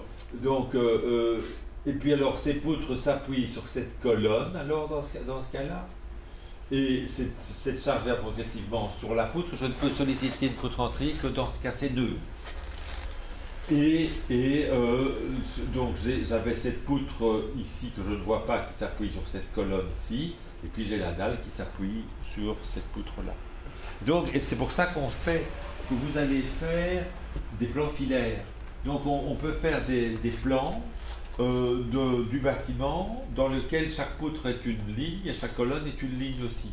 Et nous on peut faire un filaire 3D qui est un genre de maquette structurelle en axonométrie ou en tout ce que vous voulez, où on voit A qui s'appuie sur B, B qui s'appuie sur C, C qui s'appuie sur D, et puis on descend jusqu'au fondation. Ok? Mais quand on est comme ça devant une photo, il peut y avoir débat. Moi, je comprends le trouble de Denis en disant c'est aussi fin que ça, donc j'ai bien envie de dire côté sans fraction. Je ne crois pas structurellement, mais c'est un. Mais ce qui est intéressant alors, c'est que ça ne peut pas donc venir amener de l'affection là. Ça veut dire que le gars, il a sans doute que ceci aurait pu être plus fin que ça. Oui. Mais qu'esthétiquement, il s'est dit quoi, bon, on va arrêter de rajouter encore une épaisseur. Mais et alors il y a toi aussi quelque chose dans la façade qui est intéressant, c'est que quelle est, d'après vous, la hauteur de flambement de. Donc, on dit cette colonne-ci est en compression. D'accord? Alors, qu'est-ce que l'élancement d'une colonne? Donc, l'élancement d'une colonne, c'est on va dire macroscopiquement, on fera affiner, c'est le rapport entre la hauteur et la section. Tout à fait juste, c'est la hauteur et le rayon de giration. Ok? Donc, alors, quelle est la longueur de flambement? C'est la longueur entre les deux points fixes. La longueur de flambement, c'est la... Voilà. Ici, la longueur de flambement, c'est ça. Mais dès que je suis ici et que je promets à Denis que je ne bougerai pas, la longueur de flambement, elle est devenue ça. Est-ce que ça pourrait Faire réussir ça. comme ça maintenant? Alors qu'au début, ça pouvait... Alors là, qu'est-ce que je peux faire pour augmenter la capacité? C'est fabuleux. Ça va être magique. Si qu'est-ce que je peux faire pour augmenter la capacité portante de cette colonne? Vous séparez vos mains. Il est bon, il est très bon. Donc c'est ça. C'est vraiment facile, voilà. Donc, eh bien, moi, quand il y a un moment donné, quand on a mis suffisamment de mains, hein, comme la longueur de flambement est devenue toute petite, il n'y a plus de perte de résistance liée au risque de flambement. Okay? Et quand on reprend maintenant notre partie, d'après vous, quelle est la hauteur de flambement ici? C'est un étage. Donc la hauteur de flambement n'est pas, on va dire, de là jusque là. De là jusque là. La hauteur de flambement, c'est je suis tenu là, je suis tenu là, je suis tenu là, je suis tenu. Donc elle est très très fort tenue. Donc il est très possible, comme la colonne est très très fort tenue, que sa perte de capacité liée au flambement soit très faible. Et donc on peut avoir une section tout à fait comparable. Et alors en plus de ça, parce que les architectes ils n'osent pas toujours faire parler des structures. Mais il est très possible, et je vais vous donner un autre exemple, mais et on peut comprendre pourquoi ils n'osent pas faire parler, vous allez comprendre tout de suite. Il est très possible que ce soit tous les deux des tubes, et que là c'est un tube avec des plaques en traction, un tube de 5 mm d'épaisseur, et que celui-là c'est un tube de 15 mm d'épaisseur. Donc l'extérieur est peut-être le même, mais la matière, un truc métallique comme ça, ces trucs métalliques, c'est pas plein, ça. Hein. Ce sont des profilés creux, soudés, n'importe quoi, et avec une épaisseur de plat. Par exemple, la tour, bon, c'est des vieux bâtiments, à la place Madou, donc c'est pas important, c'est important, mais, donc à la place Madou, c'est du côté de Saint-Josse, etc. Il y a la tour Madou, voilà, plus comme ça. Et donc c'est une tour qui date des années, je crois du début des années 60. C'est une tour avec un noyau en béton et toutes des colonnes métalliques. Toutes les colonnes métalliques ont le même... Donc c'est une tour qui fait, à mon avis, 20 étages faciles. Donc les dalles s'appuient du noyau central à la façade. Et en façade, on a des colonnes métalliques de tous les 6 mètres pour des colonnes, avec une poutre de ceinture. Toutes ces colonnes métalliques ont le même diamètre. Pourquoi vous êtes architecte, ou presque? Pourquoi ça plaît bien aux architectes que toutes ces colonnes métalliques ont le même diamètre? Donc ces colonnes ne sont pas dans le plan de la façade, ces colonnes sont légèrement... La façade est un mur rideau, et la colonne est ici. D'accord? Et l'architecte a vraiment souhaité que toutes ces colonnes du premier étage jusqu'au 20e étage aient le même diamètre. Parce qu'il aime bien avoir un étage type. Et que ces détails seront toujours les mêmes, que l'esthétique de ces étages soit les mêmes, que la petite pièce métallique de cache de pied de colonne, que la liaison au ventilo-convecteur, tout ça, soit systématique. Eh bien, dans ce bâtiment, tout en haut, les colonnes métalliques sont fines et creuses, et tout en bas, elles sont toujours métalliques, mais avec une grosse épaisseur. Et dans le bâtiment dans la tour Rogier, à la place Rogier, là c'est des colonnes en béton, elles ont sur toute la hauteur le même diamètre, et tout en haut, elles sont en béton courant. Au milieu, elles sont en béton à haute résistance, et dans le bas, on a mis des poutrelles dans le béton pour augmenter la capacité. Donc on peut très bien jouer sur la capacité portante d'une colonne sans changer son diamètre d'ici. Soit parce que c'est creux, parce que... Ok? Alors, mais ça on fera peut-être cet après-midi avec Denis. Et donc ça, la photo n'est pas très bonne, et ça c'est à Berlin. Donc à Berlin, il y a plusieurs bâtiments qui ont été faits par Helmut Jahn. C'est aussi vieux comme photo, c'est un bâtiment, je ne sais pas, la Potsdamer Platz, ça tout de même pas loin de 20 ans, le Sun Center, etc. C'est pas loin de la pose d'un place. Et donc c'est un bâtiment, ça se voit pas bien ici, puisque on a l'impression qu'il s'appuie sur le bâtiment voisin, c'est pas vrai. Donc tout ceci est un porte-à-faux. Alors, je peux avoir deux démarches. Je peux dire, ceci est une poutre en porte-à-faux. C'est un peu con. Donc, avec ça, j'ai tout et rien dit. Bien entendu, je peux dire, premier élément, ceci est un porte-à-faux. Bon, là, j'ai vraiment rien dit. Ceci est une poutre en porte-à-faux. Je n'ai pas dit grand-chose de plus. Mais je rentre dans la poutre et je dis, je vais faire un treillis qui va être en porte-à-faux et je ne vais pas du tout réfléchir. Je dis, voilà, j'ai la colonne. Punaise, la colonne, elle est coupée. Qu'est-ce que je vais faire? Je vais mettre un tirant ici, de manière à suspendre, je crois que je l'avais mis ici, voilà, cet effort-là, je vais le décomposer comme ceci et comme ça. Alors cet effort qui est là, je ne sais pas si j'avais fait, hop, je vais le faire remonter. Donc celui-là, il va partir comme ça. Ouais, ça c'est bien, j'ai un bâtiment, il va pouvoir se débrouiller, on peut voir. Il va peut-être pas aller jusque-là, jusque si loin. Cet effort-ci, hop, je dis hop, je peux le faire remonter, il tire, et là il va partir comme ça et partir comme ça. Celui-là, je peux lui donner le même traitement pour celui-là. Donc je pourrais faire ça, décomposer comme ça. Et celui-là, ben, il va se mettre en trac, il va tirer, pousser par là, je ne sais pas parce que je suis dans le trou. Mais là, je peux tirer. Et donc, je vois qu'en faisant cette succession, et on va voir que ça va justifier directement ce genre de diagonale-là. Je ne vais pas aller plus loin parce qu'en principe, on va faire ça avec Denis tout à l'heure dans le petit exercice de décomposition des efforts. Alors ça, c'est beaucoup plus amusant et je vais aussi passer relativement vite, comme ça, tout à l'heure, on va y retravailler et vous pourrez un peu patauger. Ça, c'est à balle. Parce que ici, c'est un porte-à-faux unidirectionnel. Donc, j'ai un porte-à-faux comme ça. Et ici, c'est plus subtil, j'ai un porte-à-faux comme ça et comme ça. D'accord? Alors, comment, par un jeu de barres incliné, je peux faire passer, je peux tenir cette boîte. Alors, on peut dire aussi, je vais mettre des poutres en porte-à-faux. Oui, mais je vais plutôt mettre des barres inclinées et par un jeu comme ça que je ne vais pas développer maintenant, comme ça vous aurez le plaisir tout à l'heure d'y travailler, on peut très bien, alors ça aussi il y a des choses qui sont bien tout à fait visibles, parce que ça, là je vois bien qu'il y a quelque chose qui se passe et que j'ai été chercher ces deux points par des barres inclinées comme ça.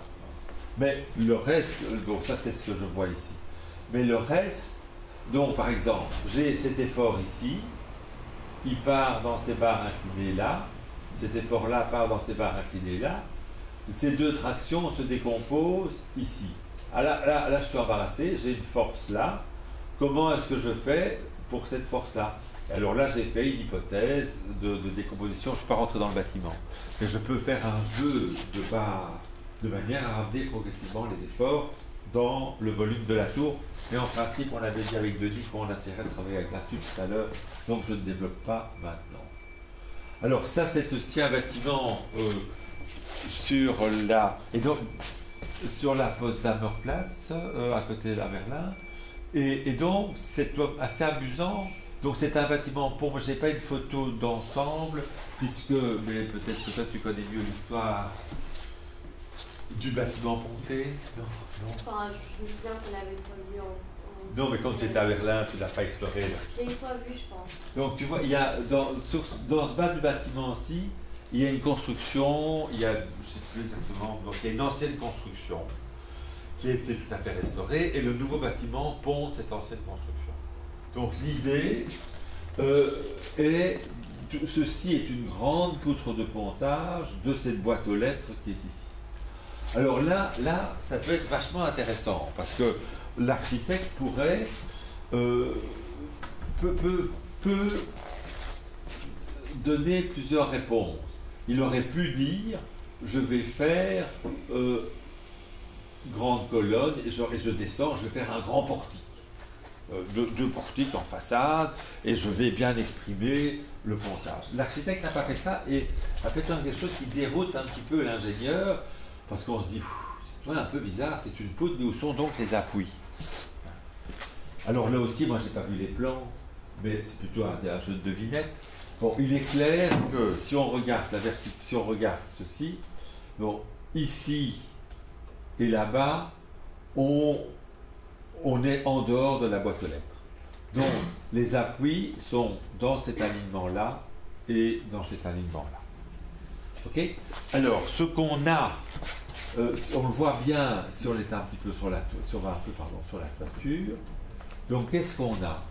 Les colonnes sont à l'intérieur du bâtiment. Et ce qu'on a, et là on peut refaire, on pourra le développer, la hiérarchie primaire, secondaire, tertiaire, donc, etc. Donc on peut partir, on a quelque part, on a les plateaux qui sont portés non pas par des colonnes, mais...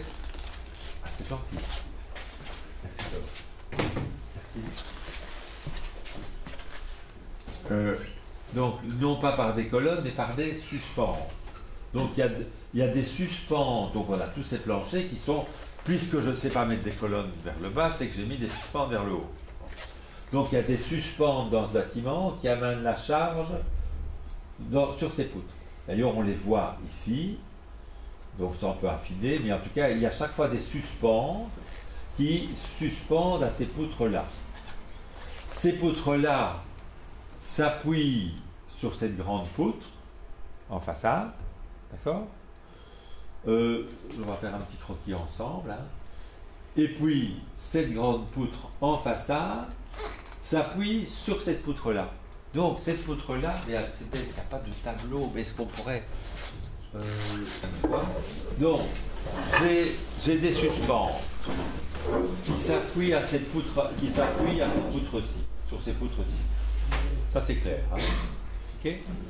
Ces poutres-ci, elles sont là, elles viennent s'appuyer sur la grande poutre qui est ici. Donc j'ai les deux grandes poutres, j'ai mes poutres transversales et j'ai mes suspens. L'effort monte dans les suspens, vient dans ces poutres-là et s'appuie sur les grandes poutres de façade. À l'extrémité des grandes poutres de façade, j'ai des poutres qui ressemblent à celles-là, mais qui fonctionnent à l'envers. D'accord? Puisque cette grande poutre-là est appuyée à l'extrémité de la poutre. Et d'ailleurs, on peut prendre notre effet balai.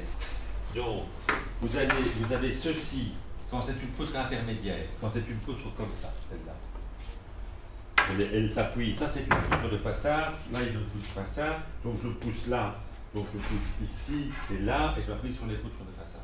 À l'extrémité, cette poutre-ci, c'est le contraire, elle s'appuie là et là. Elle s'appuie dans le bâtiment. Et la poutre, est-ce que le maître des pieds peut m'aider? Donc maintenant, je vais faire comme ça. Voilà, là, la grosse poutre. Voilà, la grosse poutre pousse là-dessus. Donc, elles sont à l'envers. Donc, celle-ci s'appuie sur celle-là, et la grande s'appuie sur celle-là.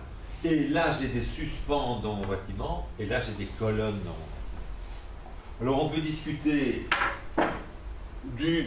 Et là c'est vraiment un chouette choix architectural.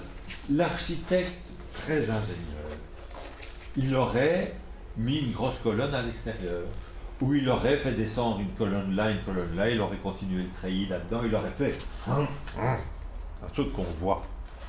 Et l'architecte ici, alors, a plutôt renvoyé l'appui à l'intérieur du bâtiment. Et donc, je crois que les deux solutions peuvent avoir du sens, mais c'est intéressant de savoir quelle est la modification du cheminement. Alors, il y a encore d'autres choses, mais ça ne va pas rentrer dans le détail. Alors, ça, c'est toujours à Berlin. Non, à Cologne. Donc là, vous avez un bâtiment assez amusant. Donc, vous avez, les photos ne sont pas très très bonnes, mais vous avez ce bâtiment ici, et puis vous avez cette pointe là, qu'on voit plus ou moins ici, qui est en porte-à-faux. On le voit ici, jusque là. Ça tient comment d'après vous?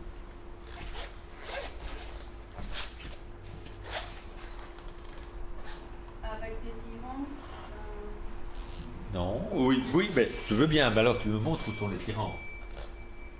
Elles sont cachées? Non, On voit les trucs. oui. On voit les trucs là. On voit des trucs, On les voit. on voit tout.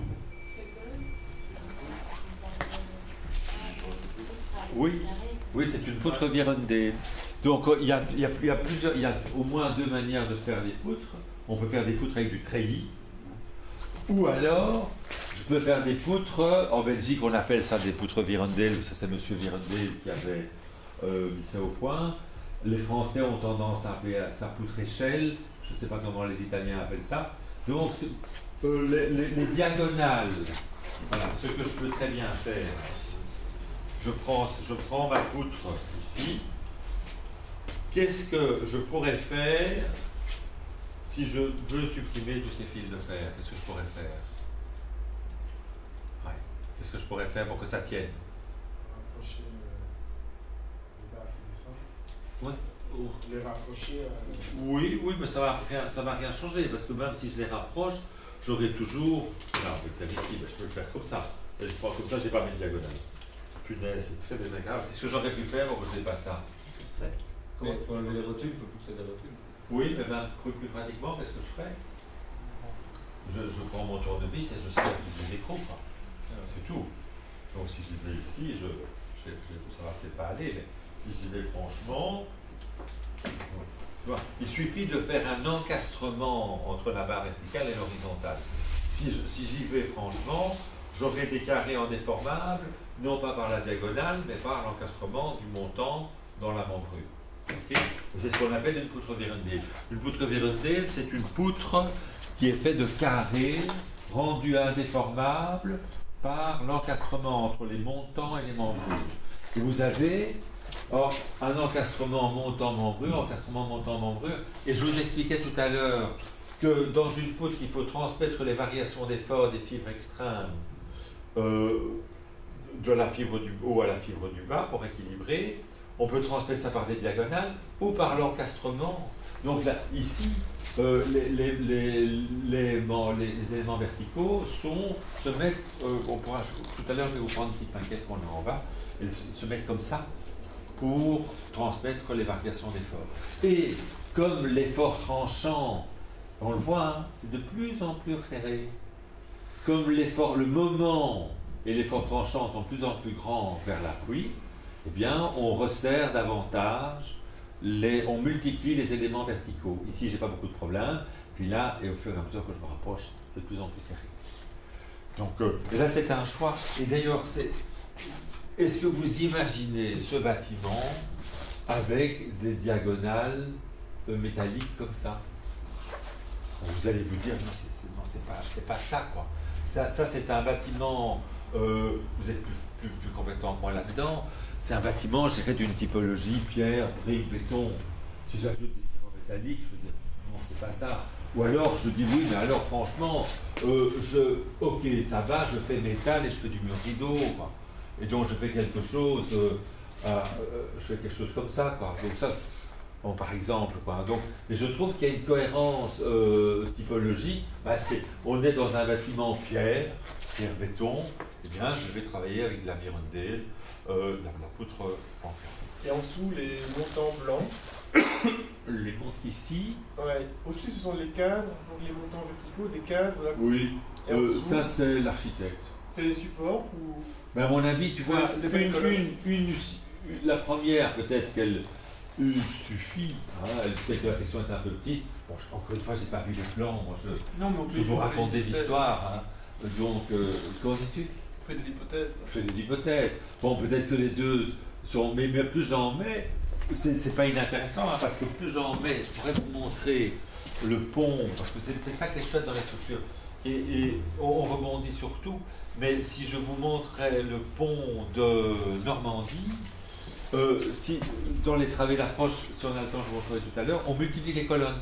Parce que plus je multiplie les... Regardez, on va refaire un petit effet d'Elpire. Donc, c'est pas assez souple. Tu pousses au bout. Eh bien, comme ça. Eh bien, si maintenant j'avais plus de main, mais que je poussais, que je pousse... S'il pousse comme ça, ma poutre va faire ça. Va partir en termes de déformation, elle fait ceci, et puis elle continue, à partir de, donc elle fait ça, elle arrive ici, et puis elle continue à monter. D'accord? Donc sa déformation, c'est ça.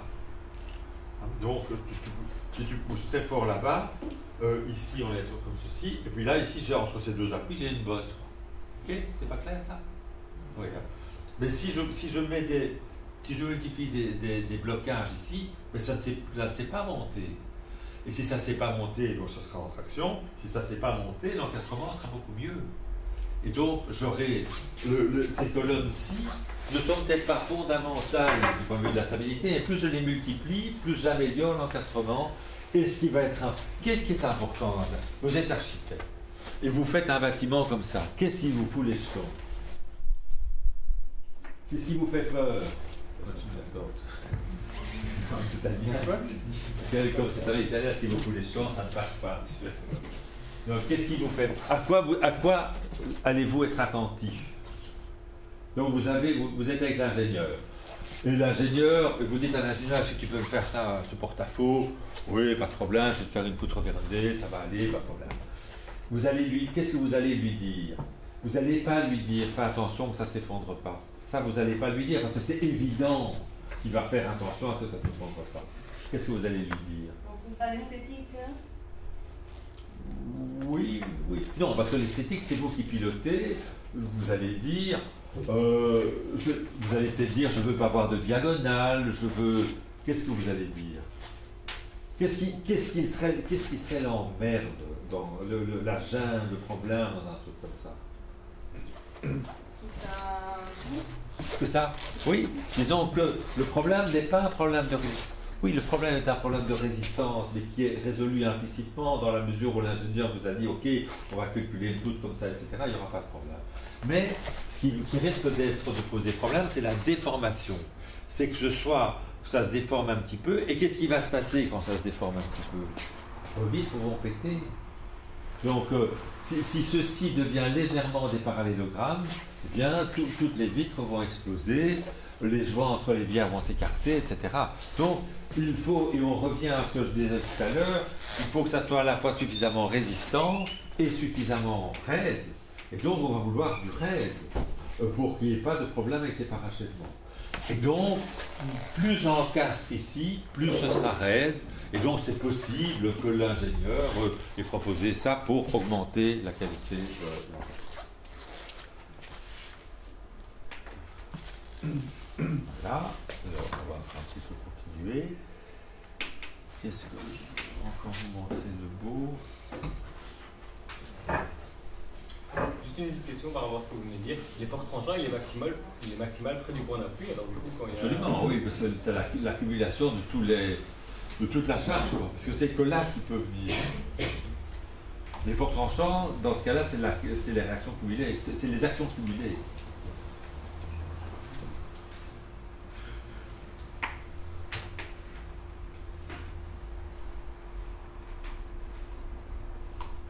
Qu'est-ce qu'on va faire?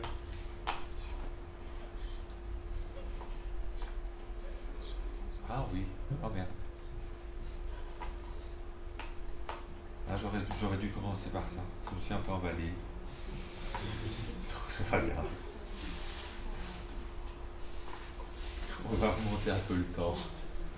Non, on va travailler un petit peu là-dessus, mais donc c'est marrant parce que quand j'étais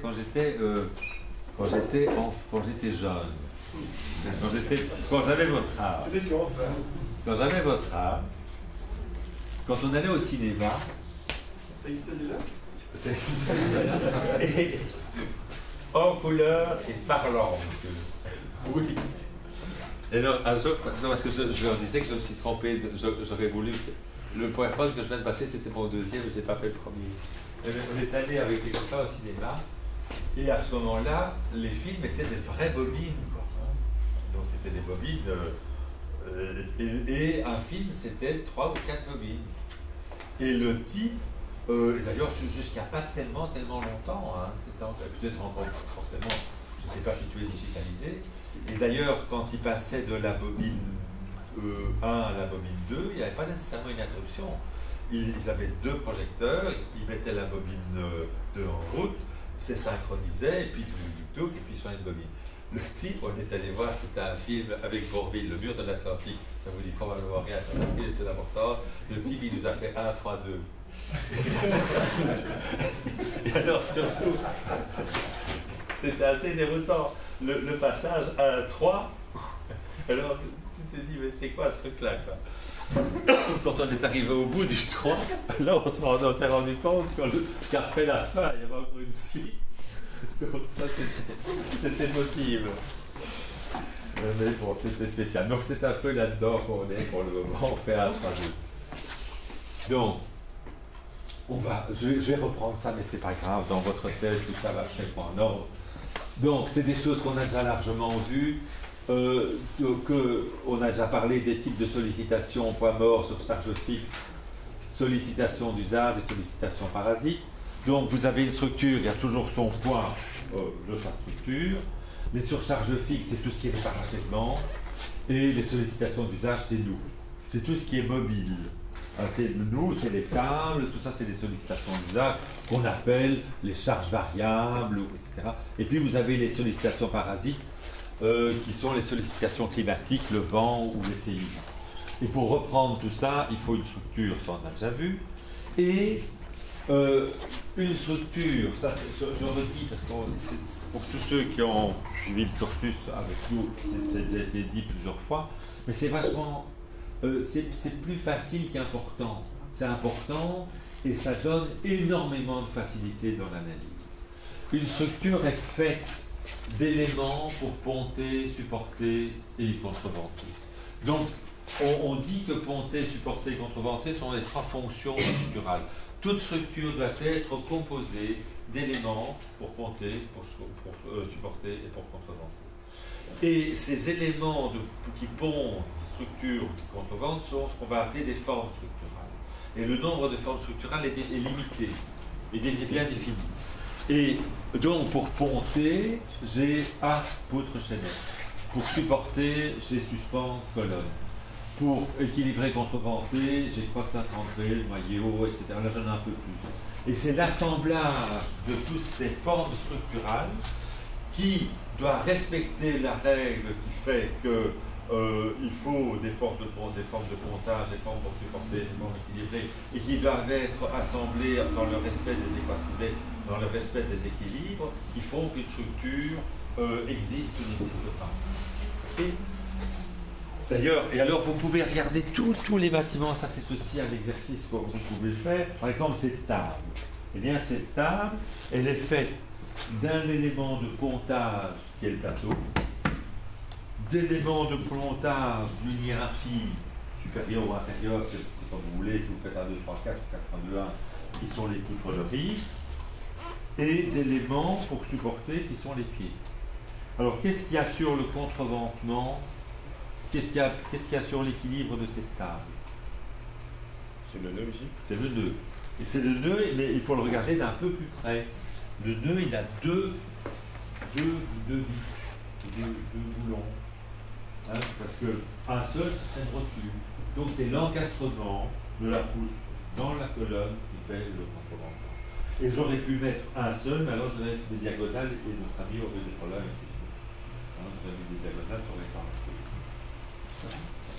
Et donc ici, ce bâtiment sans intérêt architectural totalement préfabriqué est composé d'éléments de pontage, on va dire, de niveau A, qui s'appuient sur des éléments de pontage de niveau B, qui sont des poutres, qui s'appuient sur des éléments de support de niveau C, qui sont les colonnes, qui s'appuient sur les fondations. Et la stabilité horizontale est faite, l'équilibrage, le contreventement est fait par le noyau.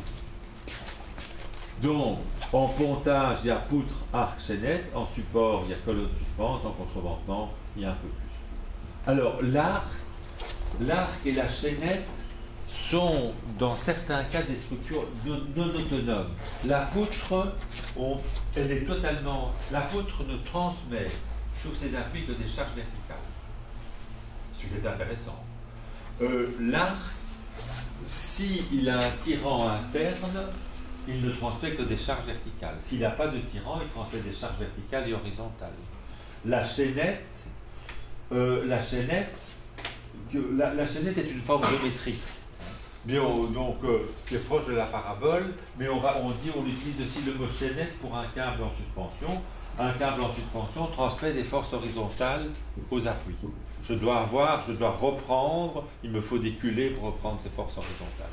Alors, question, je vous dis que l'arc peut avoir un blocage interne ou externe, et je ne vous parle pas d'un blocage interne de la chaînette.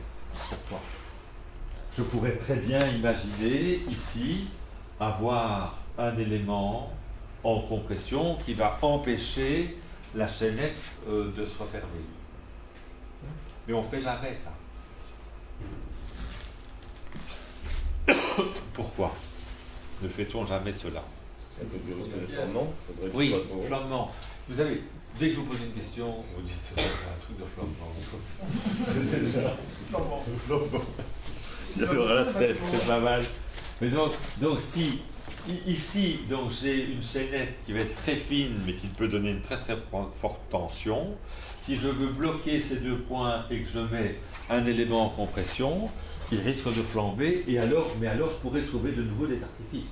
Je peux le faire dans certains cas, on va voir, mais je devrais le bloquer ou lui donner du rayon de giration.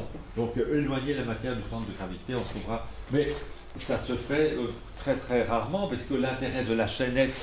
Donnez-moi un petit peu une structure en chaînette que vous connaissez. Vous en connaissez, forcément. Quoi ? La piscine du Longchamp, oui, mais même dans une plus visible, parce que la piscine du Longchamp, tu as tout à fait raison, mais elle est plus discrète, le départ Janson, etc., on y reviendra. Mais, allez, si je une structure en chaînette, disons, ce qu'il faut éviter, c'est que on est tous plus ou moins comme ça.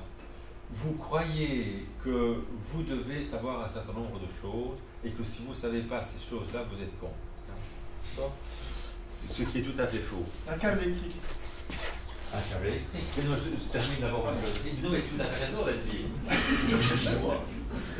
Disons qu'alors vous pensez, je pose la même question à quelqu'un dans la rue, il me faudra la réponse. Parce que lui, il est vierge, il va dire, oh bon, ça, c'est une question comme ça, et hop. Ici, vous dites, s'il pose cette question, c'est que c'était dans les cours antérieurs. Si on a étudié les cours antérieurs et qu'on ne sait pas, c'est qu'on est con, ou alors je vais peut-être dire une connerie, ça m'en fait pire. Donc, lâchez-vous. Hein. Donc, vous avez tous les ponts suspendus. Le Golden Gate, le pont de Brooklyn, un câble électrique, un câble d'un téléphérique un peu moins, parce que là, la charge est variable. Mais les plus basiques, c'est les ponts suspendus. Quoi. Donc ça, c'est la structure en chaînette. On n'a jamais vu un pont suspendu avec une butée au-dessus pour empêcher les mâts de se rapprocher. On a le pont suspendu et les tirants à l'extrémité qui reprennent extérieurement les forces horizontales. Ça, je vous ai dit, stabilité, résistance, raideur, pas de problème. Hop. Alors, ça c'est vraiment, ça c'est un petit schéma que je donne, je ne sais plus si je le donne encore. Donc, il y a, vous devez, dans le cours qu'on va faire ensemble, l'objectif n'est pas, in fine, ça c'est un truc que je donnais quand je donnais cours en bac 1 ou en bac 2, mais l'objectif n'est pas, in fine, que vous sachiez calculer. Ça, c'est pas du tout l'objectif. L'objectif, c'est que vous ayez une intuition structurale plus affinée.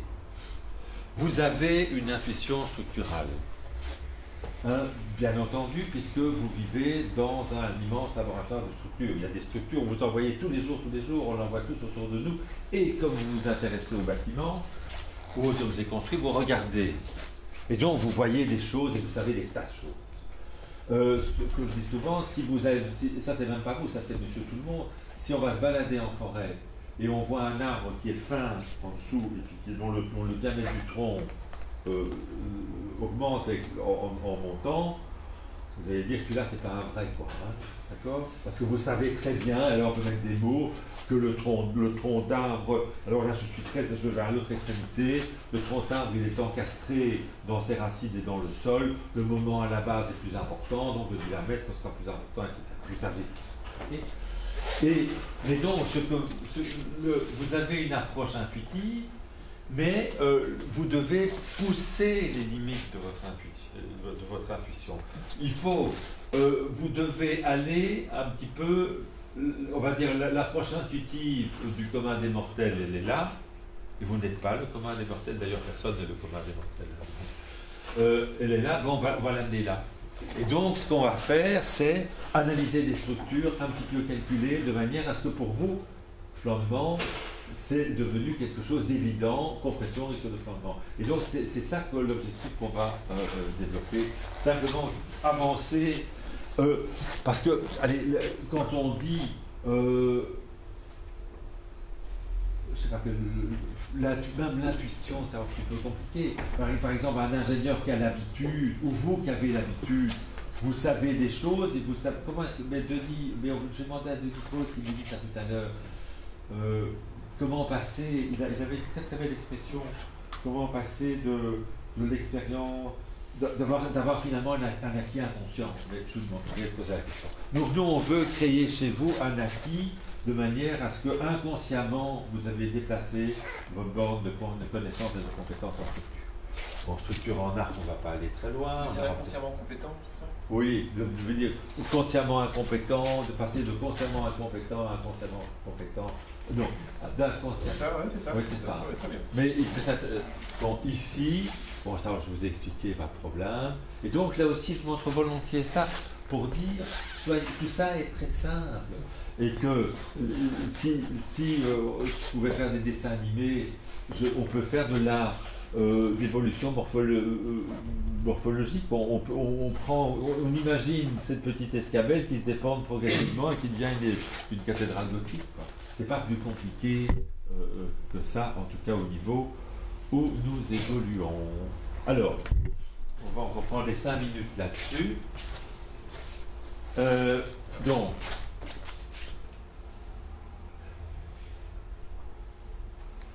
Donc, si vous avez une poutre, ça c'est un truc qu'on a déjà vu aussi, mais vous allez voir, on va faire un petit calcul avec ça. Donc, si je prends une poutre, je mets une force, je pousse sur la poutre, et la charge, elle va là et là. Et la question que je me pose ici, c'est comment est-ce que je pourrais essayer d'appréhender le fonctionnement de la poutre de manière, je suis seul, il n'y a pas de cours, je suis expérimental, la poutre vient d'être, je suis homme des cavernes, et je me dis, putain, comment est-ce que ça fonctionne, ce truc de tronc d'arbre, ça m'intéresse tout de même vachement. Donc j'ai ça, alors je pousse, et je sais que la force ici, j'aurais peut-être pas dit F', mais je sais que les réactions sont les mêmes. Ça, si je pousse au milieu, je sais que la réaction sont les mêmes. Ça, j'ai mon intuition, je partage. Bon. Alors je dis, ben, c'est comme si j'avais deux demi-forces. J'en mets et la demi là, elle va là, et la demi là, elle va là. Et donc, je me dis, mais donc, si la demi là, elle va là, c'est que c'est ce morceau-là qui sert à transférer la demi là, là. D'accord, hein? Donc, je vais couper ça en deux. Et je coupe en deux, et je vois que ça sert sa gueule. D'accord? Je dis, donc, c'est que, effectivement, ce morceau-là va servir à c'est assez physique, à transférer la force de là à là, mais qu'il y a quelque chose dans la liaison entre les deux morceaux qui permet ça. Et alors là, je réfléchis un petit peu et je me dis, mais comment est-ce que je pourrais réparer maintenant ma belle poutre en bois qui était finalement pas si mal que ça? Comment est-ce que je vais faire pour la réparer? Et donc, il suffit pour la réparer, là vous pouvez un petit peu expérimenter, de restituer la continuité des fibres inférieures. Parce qu'on pousse dessus, on voit qu'au-dessus ça se comprime, en dessous ça se tire. Et donc, ça vous donne directement la notion, vous avez vu ça largement, de bras de levier interne. Et vous pouvez très facilement, et vous avez fait ça avec les diagrammes des moments, vous avez refait ça avec, en bac 2, vous n'avez peut-être pas tous eu le même cursus. Si je découpe ici en deux, ceci, cette P', me donne un couple qui va faire tourner comme ça, et les deux forces ici me donnent un couple qui va faire tourner dans l'autre sens. Et donc, c'est P' fois P', donc non, c'est P' fois L' qui est le couple, on va dire, moteur, et F traction fois D, extraction et compression étant les mêmes, qui va me donner le couple résistant. Et c'est pas plus compliqué. Et ça montre très bien que plus la hauteur structurelle est grande, plus les efforts dans les membrures seront petits. Donc ça, on peut faire ça. Et alors, on peut commencer à réfléchir sur l'arc et voir que arc, poutre, même combat. Donc, le type qui monte, bon, il a un petit escabelle, mais le type qui monte sur l'échelle. Si je monte sur l'échelle, je prends une échelle et je la mets contre le mur, et puis je vais monter. Et je dis, oh là là, supposons que ça dépend plus haut ici, je dis, je le sens pas trop, moi, cette échelle, elle va peut-être partir. Et j'appelle l'un d'entre vous, et je lui demande de tenir l'échelle. Qu'est-ce que vous allez faire? Secouer. Me secouer pour que je tombe, oui. Oui, ce que vous allez faire, et ça, tout à fait intuitivement, hein, vous allez bloquer le pied, d'accord, et vous allez faire ça. Okay. Et bloquer le pied, c'est pour les efforts primaires, et ça, c'est pour les efforts parasites. Pourquoi? Ça, c'est bloquer le pied pour que vous avez l'action, la réaction qui a tendance à faire tourner l'échelle comme ça, et donc ce point a tendance à glisser par là. Et moi, je suis tout en haut de l'échelle, et je me retourne brutalement en disant « passe-moi le tournevis ». Donc ça devient un effort parasite. Je donne de la torsion à l'échelle, et si vous ne la tenez pas, l'échelle va avoir un couple, et va sortir du flanc, et c'est pour ça qu'on la tient aussi comme ça. Mais là, on est dans le deuxième niveau d'effort, dans l'effort parasite. Donc, et est-ce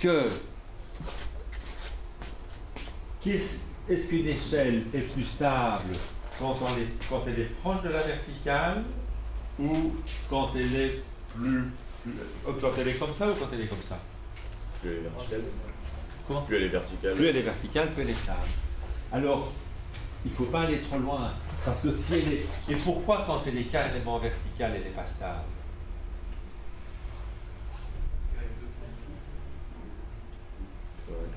Parce qu'on est occupé à dire, et ça c'est toujours un bon test intellectuel, c'est le test à la limite. On dit plus elle est verticale, plus elle est stable. Je dis ok, pas de problème, mettons-la verticale. Quoi. Parce que votre cul n'est pas dans le plan de l'échelle. Disons, le problème, c'est que si je suis comme ça, et que je fais un dessin, la charge est dans le plan de l'échelle. Mais si je mets l'échelle verticale, je ne suis pas dans le plan de l'échelle. Donc dès qu'elle est verticale, je suis parti en arrière tout de suite, puisque je suis décalé d'un bras de levier d'une trentaine de centimètres sur 3. Ok?